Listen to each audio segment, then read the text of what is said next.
programs, and then what you described, what's happening now, unfortunately, in the classroom. A free child is not somebody who conforms into this corporate agenda. Somebody who's thinking clearly, eating natural organic foods, and essentially becomes one at peace with our source, our creator. That tends to be outside of the corporate system. So I think that these issues are definitely rooted in the same area, and they're not in the best interest of the people who are affected, the children who are being beaten, the children who are breathing this in, but they are in the best interest for conforming people and controlling people into this corporate system, which again is taking power away from people and bringing it into the hands of a few. So we have to take that power back. We have to address these issues and get active and take back our earth. We are stewards of the earth, and we're also stewards of our children. Why do we give our children over to somebody who would be conforming them into this corporate system? This is our responsibility. Our health and our earth is our responsibility. No question about it. These metals from chemtrail geoengineering programs are showing up everywhere. And again, they're short of nuclear fallout. We have had no greater threat to the planet than these programs. I'm sure after watching the film, you come in agreement with that. But we're at a very vital time in history. We can take back our freedom. We can take back our sovereignty by addressing this both politically. And God, thank you so much, Paula, for everything that you've done. That's incredible. And I'm learning from you about how to take this more into the political realm. So I'm going to be picking your brain. But we're at a very vital time. And why are we giving up our children to this system? Why are we giving up our sovereignty as human beings to breathe in these toxins and be transported into this political system? We have to exercise our power. Yes.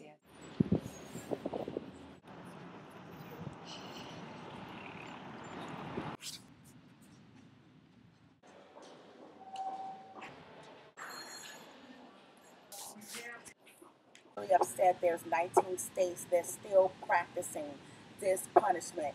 It does not feel good to be hit. So I'm so short when they hit me, instead of hitting my butt, it will hit my back. And that's not a good sight at all. So I tell all the parents, be observing on your children, their body, the marks. Because if you're too busy in your own world and life, just like my parents, they did not pay attention to what was going on at the school.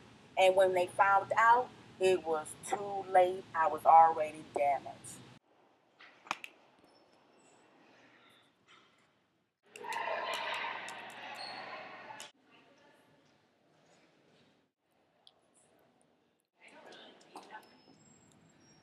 Paula, when I spoke to you about the Florida School for Boys, 300 some men came out after that story broke in 2008 and called me. I talked to about 130 of them, And my former partner, Michael O. McCarthy, who sadly died during this, said, we are living examples. We are the proof of what happens when you whip somebody.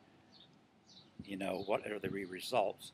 And the results are that you are going to end up with some sort of disability, and in most cases it is a very big anger problem. It's a rage problem. Now, some of us were able to work through it. I had a business for 40 years. I just retired, and not that this didn't stick with me through my whole life. I was a very angry person and hurt people in various manners and just couldn't get close to anybody. I've seen some of these men, and they all have that particular disability of anger, or they don't know how to deal with people. They're untrustful. The repercussions just burn through generations. It's like throwing rocks in a pond. It has an effect that even after 50 years, there are people calling me today that are affected by this, of what happened 50 years ago to their great-grandfather.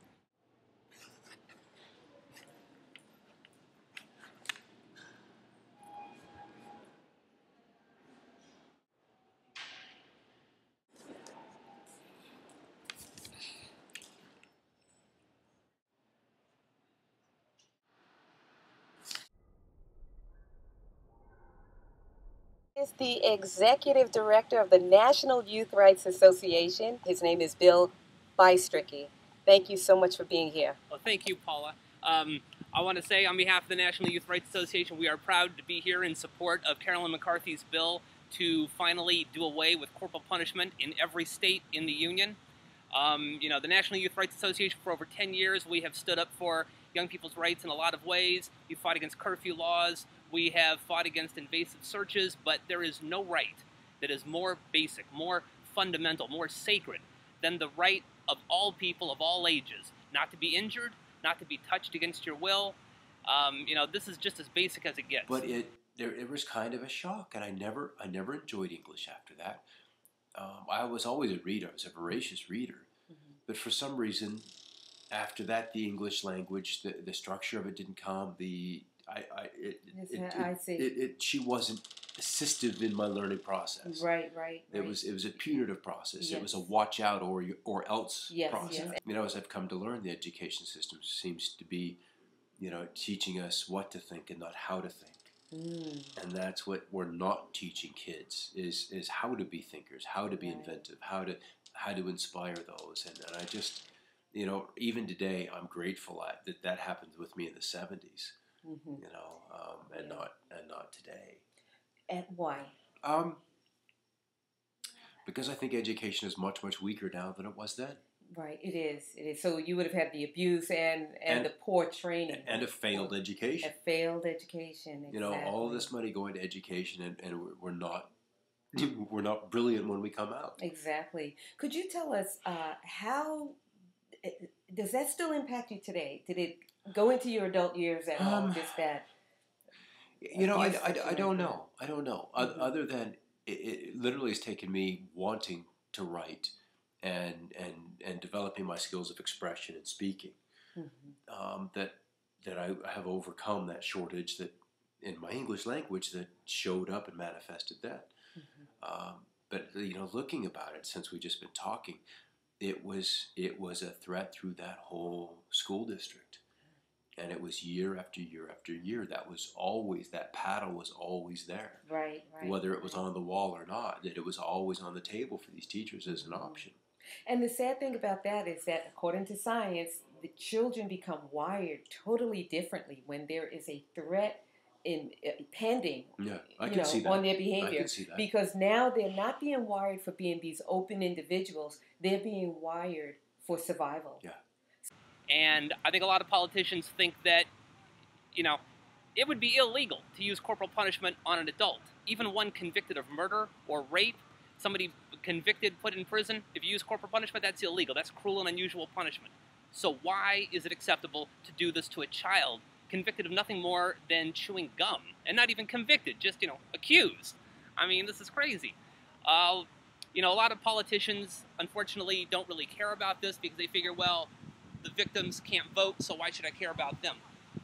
That's why, number one, NYRA is working to make it easier for young people to vote. We want certainly people in their late teens and early 20s to have full use of their right to vote. We want to get rid of these voter ID laws that tend to target young people.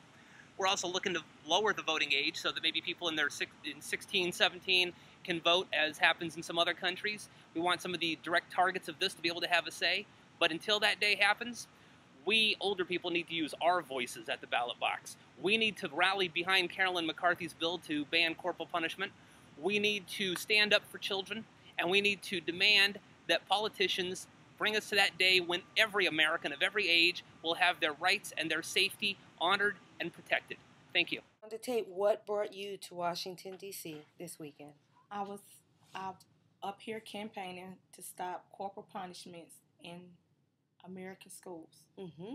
And why is that important to you? Because my child was a victim and he was abused mentally and physically. It made me angry because if I would have done it, I would have been in jail. My kids would have been taken from me, and it would have been numerous of things happening to me. I would have been on the news. I would have been in jail. I mean, it just would have been things that would have been going on and on and on. Mm-hmm. How many times about did he hit you? 10. At least 10 times. And did he hit you just on your buttocks? I mean, did he strike you on your butt? Where did he hit you? Head. Your head? He hit you on your head? Hey. About how many times did he hit you on your head? 3. 3 times? Nobody is going to study harder because they were beaten today. This goes against every principle. It undermines the teacher's ability to teach because you simply cannot beat goodness into a person or knowledge either.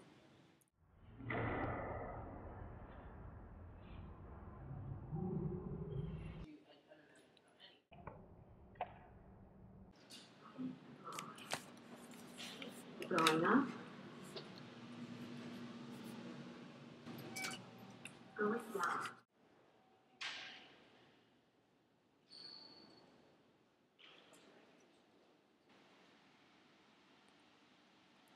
More child abuse at home.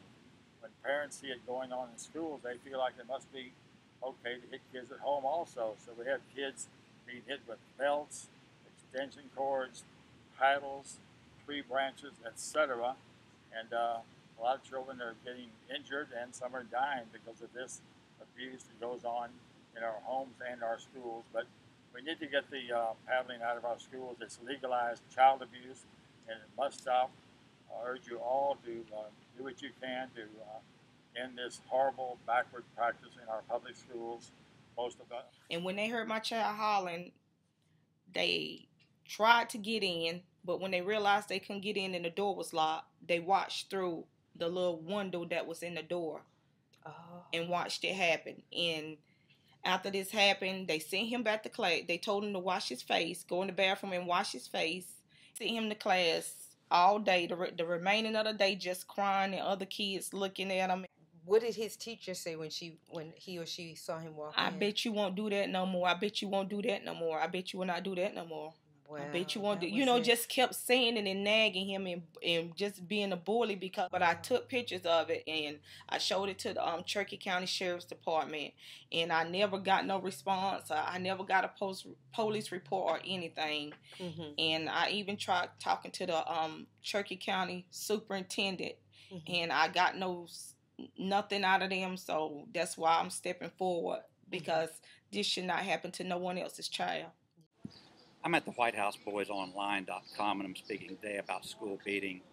And we're going into the part about what happens to the students that are beaten at this school. They're not ready for this level of abuse. Maybe they've never been spanked before, and in no way are these school beatings spankings. They're not. They're assault with a deadly weapon.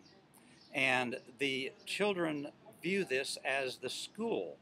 The school hurt me today, the school beat me, and they pull back from the institution, and it undermines the teacher's ability to teach, and the children themselves see the school as a threat to them. You know, it's not a friendly place anymore. It's not a teacher that is their best friend. It's all of the adults let them down. You know, they sent them someplace to where they got hurt. And they should not have to go to school in fear of are they going to be hurt today in school as opposed to learning something. Coming to the end of our trip here in Washington, D.C., I'm on my way to the Metro Union train station and I'll be picking up my shuttle back to the hotel and onto a flight to New York City.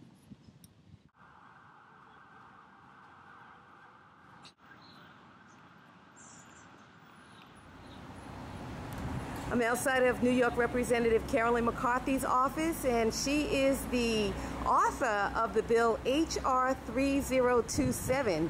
And if you're keeping up with what's going on with U.S. school corporal punishment, you'll know that the bill is all about banning the practice of taking a wooden board and striking children on their buttocks, as you see right here in this picture. You can see a fully developed teen being paddled by an adult male, and this happens more than 2,000 times a day reportedly, and reporting is not mandatory. So we will be starting our 19 campaign, which represents the 19 U.S. states, where striking children with wooden boards is still sanctioned for gaining their obedience. This will be happening on Times Square right where the ball drops at New Year's Eve. And so we are getting our signs ready, and we are getting our action ready, and we are going to be supporting New York Representative Carolyn McCarthy. And she is a wonderful woman for trying to bring this to an end. And we just want to say thank you, Carolyn.